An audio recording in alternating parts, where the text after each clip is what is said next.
મારું નામ કવિતા છે. સવારથી વરસાદ પડી રહ્યો હતો. આ વરસાદે એક પળ માટે પણ રોકાવાનું નામ ન લીધું હતું. હું ક્યારથી એ રાહ જોઈ રહી હતી કે વરસાદ થોડો હળવો થાય તો હું ઓફિસમાંથી નીકળું અને ઘર તરફ નીકળી જાઉં. પણ રાતના 8 વાગ્યે જ્યારે મને ખાતરી થઈ ગઈ કે વરસાદ આવતી સવાર સુધી પણ નીકળી પડી. બાકી બધા લોકો તો પોતપોતાની ગાડીઓથી જઈ ચૂક્યા હતા. બાકી બધા લોકો તો કામ કરતા ઘણો વખત થઈ ગયો હતો. પછી થોડો સમય મેં વરસાદ રોકાવાની રાહ જોતા વેડફી દીધો. 8 વાગ્યાની આસપાસ જ્યારે અંધારું પૂરેપૂરું ફેલાઈ ગયું અને ઘરથી વારંવાર ફોન આવવા લાગ્યા તો મને પણ ઘરે જવાની ઉતાવળ થઈ અને કોઈ રસ્તો ન રહ્યો. મેં મારી મમ્મીને કહી દીધું કે બસ હું થોડી જ ઓફિસમાંથી નીકળી રહી છું. તમે ચિંતા ન કરો. મારા ફોનની ચાર્જથી નીકળી રહી છું. તમે ચિંતા ન કરો. મારા ફોનની ચાર્જિંગ પણ ખતમ થવાની હતી. મેં ચિંતિત સ્વરમાં પૂછી રહી હતી કે આટલા વરસાદમાં કેવી રીતે જશે. રિક્ષા અથવા ટેક્સી જે પણ મળે હું સીધી ઘરે આવી જઈશ. આ કહીને મેં ફોન બંધ કરી દીધો. ફાઇલ માથા પર રાખીને હું નીકળી પડી. જાણે તે કોઈ ફાઇલ નહોતી પણ કોઈ છત્રી હોય. થોડી જ વારમાં તેજ વરસાદે મારા આખા શરીરને પૂરેપૂરું ભીંજવી દીધું.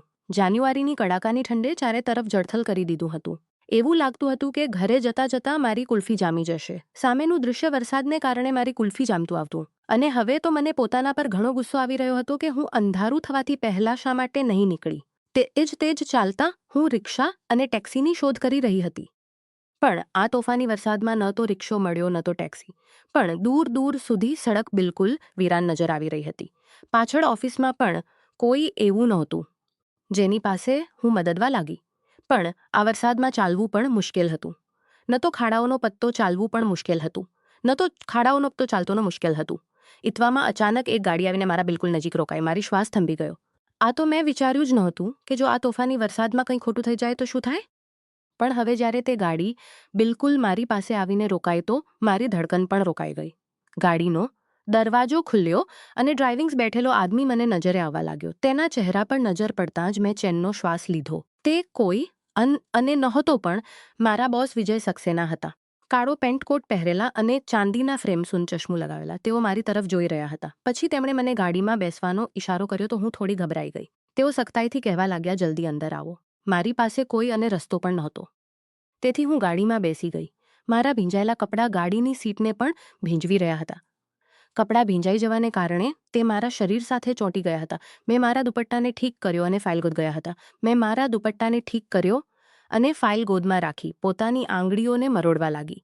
આટલા અંધારામાં અને મને આ સવાલનો કોઈ જવાબ સમજમાં ન આવ્યો. આ પણ ભલા કોઈ પૂછવાની વાત હતી. બોસે મધ્યમાં કોઈ પૂછવાની વખત સુધી જોયું. તેમના દિલમાં ન જાણે કયા જજબાત પેદા થયા. પણ તેમણે પોતાના પર કાબૂ રાખતા કહ્યું, સારું. મને તો લાગ્યું હતું કે આત્મહત્યા કરવાનો ઈરાદો છે તારો. આ વખતે હું થોડી ઝૂંઝલાઈ ગઈ. આટલા તેજ વરસાદ અને અંધારામાં તને કોઈ અંદાજો પણ છે કે તારી સાથે શું થઈ શકતું. બોસે ગાડી ચલાવતા મને કઠોર સ્વરમાં ડાંટ્યું. હું કહેવા લાગી, આજે સમયનો અંદાજો જ ન થયો. હું કામમાં એટલી મગ્ન હતી કે સમયનો પત્તો જ ન ચાલ્યો. જ્યારે કામ પૂરું થયું તો ખબર પડી કે વરસાદ તો રોકાયો જ નથી અને બધા લોકો જઈ ચૂક્યા છે. હું ઘણી પરેશાન હતી અને આ વિચારીને ઓફિસમાંથી નીકળી ગઈ કે કદાચ કોઈ રિક્ષો મળી. મેં પોતાની નજરો નીચી કરી નીકળી ગઈ કે કદાચ કોઈ રિક્ષો મળી જાય. ઠીક છે, હું કોશિશ કરું છું કે તને તારા વાળના પાણીને જોવા લાગી. ઠીક છે, હું કોશિશ કરું છું કે તને તારા ઘરે છોડી દઉં. પોતાનું સરનામું કહે. મને લાગે છે કે તારું દિમાગ ઠીકાણે નથી. જે તું સરનામું કહી રહી છે તે અહીંથી ઘણું દૂર છે અને ઘણું જ તંગ અને અંધારું વિસ્તાર છે. આટલા તેજ વરસાદમાં તો ત્યાં કીચડ અને પાણી ભરાઈ ચૂક્યું હશે. ઘણું મુશ્કેલ છે કે અમે આસાનીથી ત્યાં પહોંચી શકીએ. મારા વિચારથી તો આજે તને ઓફિસ આવવું જ નહોતું જોઈએ. વરસાદની આશંકા તો પહેલેથી થઈ ચૂકી હતી. તેઓ ગુસ્સામાં એક નજર મારા પર નાખવા લાગ્યા અને ચહેરા પર ડર સાપ ઝળકી રહ્યો હતો. મારીએ પોતાના ગુસ્સા પર કી રહ્યો હતો. બોસે ગુસ્સાભર કાબૂ કર્યો અને કહેવા લાગ્યા, અહીંથી મારું ત્યાં જ રોકાય જા. તેમણે મને જોયું તો હું એક પળ માટે ગભરાઈ ગઈ. ના મારી મમ્મી રાહ જોઈ રહી હશે. બોસે ઘૂર કરીને મને જોયું અને કહેવા લાગ્યા, જો તું તારી મમ્મીને સારી વાત કહી દેશે તો જરૂર તે સમજી જશે. બલકે મારો આ વિચાર છે કે તે જાતે તને એ જ કહેશે કે આ તોફાની વરસાદમાં આટલો લાંબો રસ્તો ન કર. બોસે ગાડી પોતાના બંગલાની તરફ કને ગાડી હતી જેમાં સિક્યોરિટી ગાર્ડ્સ વગેરે હતા. મારા બોસ ઘણા અમીર બિઝનેસમેન હતા. આથી સિક્યોરે પૈસાની કોઈ કમી નહોતી. આથી સિક્યોરિટી પણ ઘણી વધારે હતી. આજે બોસને ઓફિસમાંથી નીકળવામાં થોડો સમય લાગ્યો હતો. પણ તેમને આ અંદાજો નહોતો કે હું આટલી બેવકૂફ હોઈશ કે આવા તોફાની વરસાદમાં એકલી ઓફિસમાંથી નીકળી પડીશ. અને હવે જે વરસાદમાં એકલી ઓફિસમાંથી નીકળી હતી તે સાચે જ કીચડ અને પાણીથી અડધું ડૂબી ચૂક્યું હશે. ત્યાં જવું પણ રાતના અંધારામાં ઘણું જ ખતરનાક હતું. આથી બોસે મને સાફ મના કરી દીધી હતી. થોડી વાર પછી તેમણે મને પોતાના બંગલામાં લઈને પહોંચાડ્યું. હું ઠંડીથી ખરાબ રીતે કાંપી રહી હતી. પાણીથી ભીંજાયેલા કપડાએ મારા શરીરને કાપવા પર મજબૂર કરી દીધું હતું. હાથ અને પગ પૂરેપૂરા વાદળી પડી ચૂક્યા હતા. બોસને મારી હાલતનો સારી રીતે અંદાજો હતો. તેથી ઘરમાં જતાં જ તેમણે જોરદાર અવાજે નોકરાણીને બોલાવ્યું. જી સાહેબજી, આ કવિતા છે. મારી ઓફિસમાં કામ કરે છે. આને સાહેબજી, આ કવિતા છે. આને શીતલના રૂમમાં લઈ જાઓ. કોઈ કપડાં આપો અને ખાવાનું પણ પૂછી લો. આ આજની રાત શીતલના રૂમમાં રહેશે. નોકરાણીને જોઈને મારા જીવમાં જાન આવી ગઈ હતી. વરના અત્યાર સુધી હું સારા રસ્તે એ જ વિચારતી આવી હતી કે હું પોતાના બોસ સાથે બંગલામાં કેવી રીતે રહીશ. કારણ કે મને આ વાતની ખબર હતી કે મારા બોસ એકલા રહે છે. તેમના માતા પિતાનું દેહાંત થઈ ચૂક્યું હતું. નોકરાણીમાં શીતલ મેડમનું રૂમ છે. તે તમારા જેવી જ છે. તેના સારા કપડાં તમને આવશે. આ કહીને તેણે જાતે જ અલમારી ખોલીને ઘણા સારા કપડાં કાઢી નાખ્યા. આમાંથી જે પણ તમને ગમે તે પહેરી લો. હું તરત જ એક ફ્રોક ઉઠાવી અને વોશરૂમમાં જઈને કપડાં બદલી લીધા. એક મોટી શોલ પોતાના ઉપર લપેટીને હું રૂમમાં હીટર પાસે બેસીને હાથ શેકવા લાગી. મારી નજર બિસ્તર પર પડેલા બોસના કોટ પર હતી. પોતાની આપણે જ ચહેરા પર એક હસવું આવી ગયું, જેને હું એક ઘણા કઠોર અને ખરાબ સમજતી હતી. નોકરાણા કઠોર અને બહાર ગઈ હતી. મુશ્કેલીના આ સમયમાં એ જ બોસે મારી મદદ કરી હતી. નોકરાણી રૂમમાંથી ક્યાંય બહાર ગઈ હતી. થોડી વાર પંજી, તમે શું ખાવાનું પસંદ કરશો? આદેશ કરો. હું બસ થોડી વારમાં તૈયાર કરાવી દઈશ. તે હસીને કહેવા લાગી. કોઈ પણ વસ્તુની જરૂર નથી, હું ઠીક છું. અરે મેડમજી, સંકોચ ન કરો. તમે અમારા મહેમાન છો અને સાહેબજી તો મહેમાનોનું ઘણું ધ્યાન રાખે છે. જુઓના, શીતલ મેડમનું રૂમ તમારા માટે કેવી રીતે ખુલ્લું કરી દીધું. વરના શીતલ મેડમનું રૂમ કોઈને ઉપયોગ ન કરી શકે. નોકરાણી મેડમનું રૂમ કોઈ અને ઉપયોગ ન કરી શકે. શીતલ ઘણી ગુસ્સે થાય છે. મેં ઘણી હેરાનીથી સવાલ કર્યો. જ્યાં સુધી ઘણી હેરાનીથી સવાલ કર્યો. બોસ પોતાના માતા પિતાના એકમાત્ર દીકરા હતા અને તેમનો કોઈ નહોતો. શીતલ મેડમ સાહેબના પિતાના દોસ્તની દીકરી છે. વાતો તો તેમનું ઘર ગામમાં છે, પણ તે અભ્યાસ માટે અહીં શહેરમાં રહે છે. હમણાં રજાઓ થવા પર તે ગામ ગઈ છે. પણ આ રૂમ તેનું જ છે. કોઈ આ રૂમમાં આવે અથવા તેનીમાં આવવાની પરવાનગી નથી આપતા. આ તેનાથી સહન ન થાય. અને સાહેબજી પણ કોઈને આ રૂમમાં આવવાની ઘણો પ્રેમ કરે છે. તમે જરૂર ઘણા ખાસ હશો જેમને અહીં આવવાની પરવાનગી મળી ગઈ. આ કહીને નોકરાણી હસી.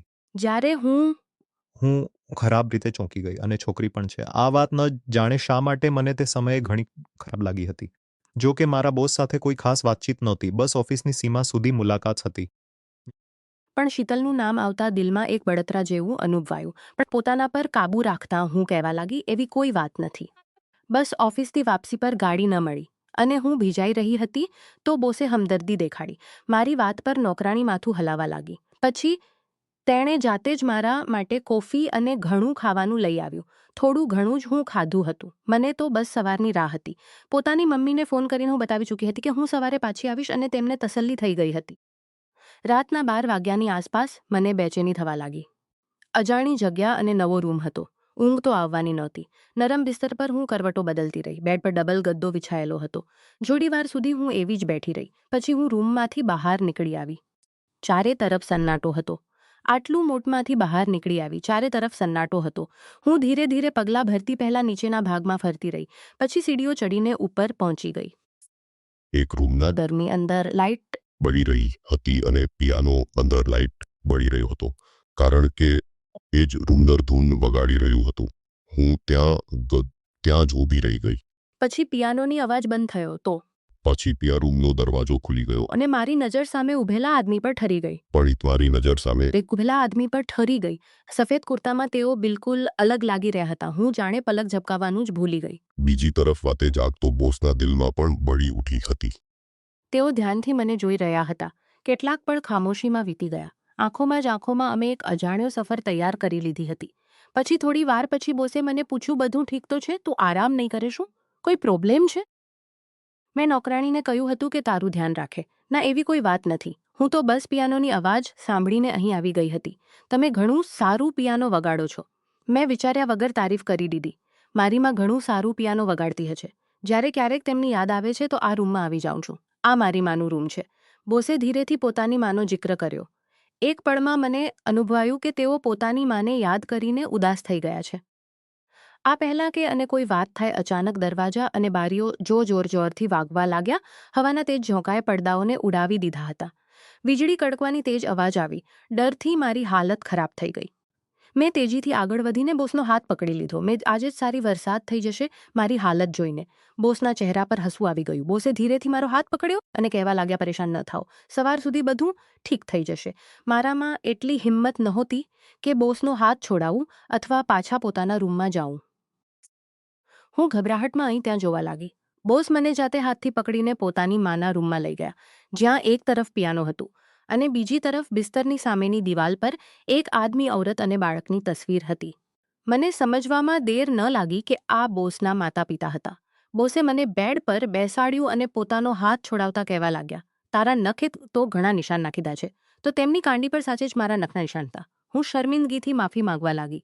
બોસે હસીને કહ્યું, હું મારી માફી સ્વીકારી. તું અહીં આરામથી સૂઈ જા, સવારે હું જાતે તને ઘર મોકલી દઈશ. તેમણે મને પ્રેમથી સમજાવવા લાગ્યા, કારણ કે મારા ચહેરાનો ડર સાફ નજર આવી રહ્યો હતો. હું મના કરતા માથું હલાવ્યું અને તરત જ ઊભી થઈ ગઈ. મને ડર લાગી રહ્યો છે. હું એકલી નહીં રહી શકું. બોસે એક ઠંડો શ્વાસ ભર્યો અને કહ્યું, નોકરાણી પણ પોતાના ક્વાર્ટરમાં જઈ ચૂકી છે અને ત્યાંથી અહીં સુધી આવવામાં 5 મિનિટથી વધારે લાગે છે. તેથી આ સમયે હું તેને પાછી બોલાવી શકતો નથી. મને લાગ્યું હતું કે તું સૂઈ ગઈ હશે, તેથી હું તેને મોકલી દીધી. તું અહીં બેસી જા. મેં મજબૂરીમાં બોસને રૂમમાં રોકાવાની પરમિશન આપી દીધી. તેઓ હેરતથી મારો ચહેરો જોવા લાગ્યા. ઠીક છે, હું અહીં બેસીશ, તું આરામ કર. બોસે ખુરશી પર બેસીને આંખો બંધ કરી લીધી, જેથી હું સુકૂનથી લેટી શકું. પણ હું એટલી બેચેન હતી કે એક બસ બેડના ખૂણામાં ટેક લગાવીને બેસી રહી. મારી નજરાનો તેજ અને ઊંચી નાક તેમને સુંદર સાથે સાથે થોડા ઘમંડી પણ બનાવી રહ્યા હતા. કલાક એવા જ વીતી ગયા. બોસને કદાચ ઊંઘ આવી ગઈ હતી કે અચાનક વાદળો એટલા જોરથી ગરજ્યા કે મારી ચીસ નીકળી ગઈ. હું દોડીને બોસની પાસે પહોંચી ગઈ. તેમના હાથોને મજબૂતાઈથી પકડી ગઈ.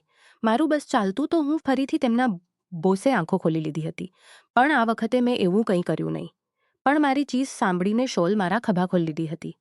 હું ખરાબ રીતે વાર બેડ સુધી લઈ આવ્યા. બોસે ધીરેથી ઉઠીને પોતાની શોલ હાથને દબા છે. વીજળી કડકવી અને વરસાદ થવું તો નોર્મલ વાત છે. તેઓ મારા એટલા નજીક હતા કે હું તેમના શ્વાસોની ગરમી અનુભવી શકી રહી હતી. પછી હું તેમને ધીરેથી બતાવવા લાગી કે હું આટલું શા માટે ડરું છું. આ શહેરમાં આવવાથી પહેલાં જ્યારે હું નાની હતી ત્યારે વીજળી પડવાથી મારા ગામના ઘણા લોકો મરી ગયા હતા. એ જ કારણ હતું કે વીજળી કડકવાની અવાજથી મને ઘણો ડર લાગતો હતો. બચપણની તે ડરાવની યાદો આજે પણ મારા દિમાગમાં તાજી હતી. આ સાંભળીને મેં બોસને ઘણો અફસોસ થયો. તેમણે મને ધીરેથી બિસ્તર પર લીટાડ્યું અને પોતે મારા સિરહાણે બેસી ગયા. તે સમયે મને બોસનું નજીક હોવું બિલકુલ ખરાબ ન લાગ્યું, બલકે તેમના હોવાથી મને હોંસલો મળ્યો. હું એટલી થાકી ગઈ હતી કે મારી આંખો બંધ થઈ ગઈ અને મને ઘણી ઊંઘ આવી ગઈ. સવારે જ્યારે આંખ ખુલી તો બોસના ડ્રાઈવર મને ઘરે છોડી આવ્યા. નોકરાણીએ ઘણો જોર આપ્યો કે નાસ્તો કરીને જાઉં, પણ મને પોતાની મમ્મીઓ કે નાસ્તો કરીને જાઉં. સડકો પાણીથી ભરેલી હતી. મને જોઈને જ મમ્મી ગળેથી લાગી ગઈ. ભગવાનનો શુક્ર છે કે તારા બોસે મદદ કરી દીધી, વરના ન જાણે શું થયું હોત. હું મમ્મીના ગળે લાગીને બોસ વિશે જ વિચારી રહી હતી. મને આજે પણ તે દિવસ યાદ હતો જ્યારે હું પહેલીવાર ઓફિસ ગઈ હતી. બધા એ જ કહેતા હતા કે બોસ ઘણા જ ખરાબ આદમી છે. 33 વર્ષનો તે આદમી કોઈનો સન્માન ન કરતા અને તરત જ બેઇજ્જત કરી દેતા.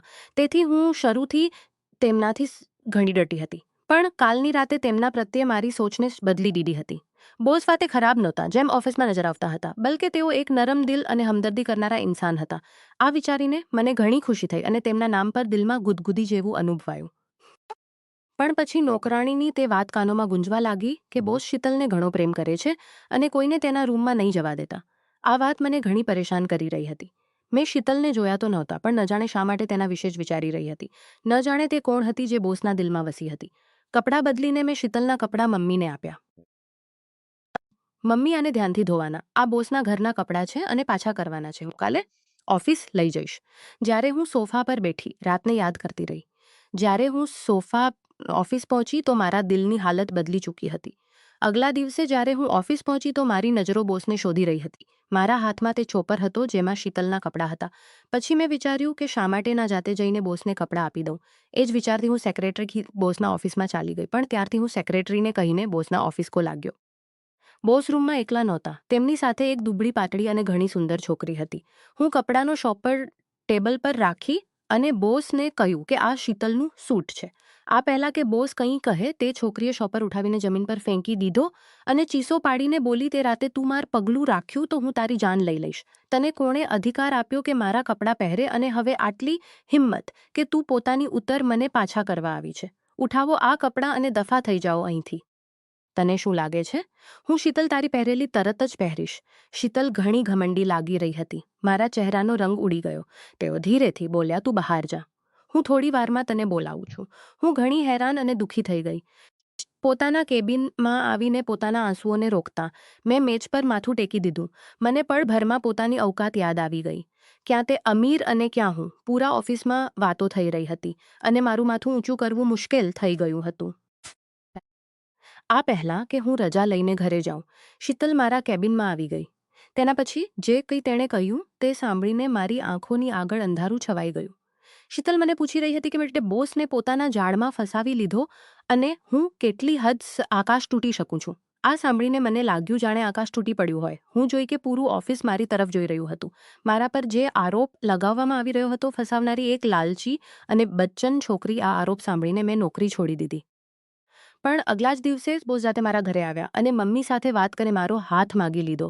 મને લાગ્યું હતું કે બોસ શીતલને પ્રેમ કરે છે, પણ તેમણે બતાવ્યું કે તેઓ શીતલને ફક્ત પોતાની નાની બહેન જેવી સમજે છે. તેથી મેં લગ્ન માટે હા કરી દીધી અને શીતલ રૂઠીને પોતાના ગામ ચાલી ગઈ. હવે હું નિશ્ચિંત હતી, કારણ કે મને ખબર પડી ગઈ હતી કે બોસના દિલમાં ફક્ત હું જ વસું છું. આજે હું ઇજ્જતથી બોસની પત્ની બનીને રહી રહ્યું છું.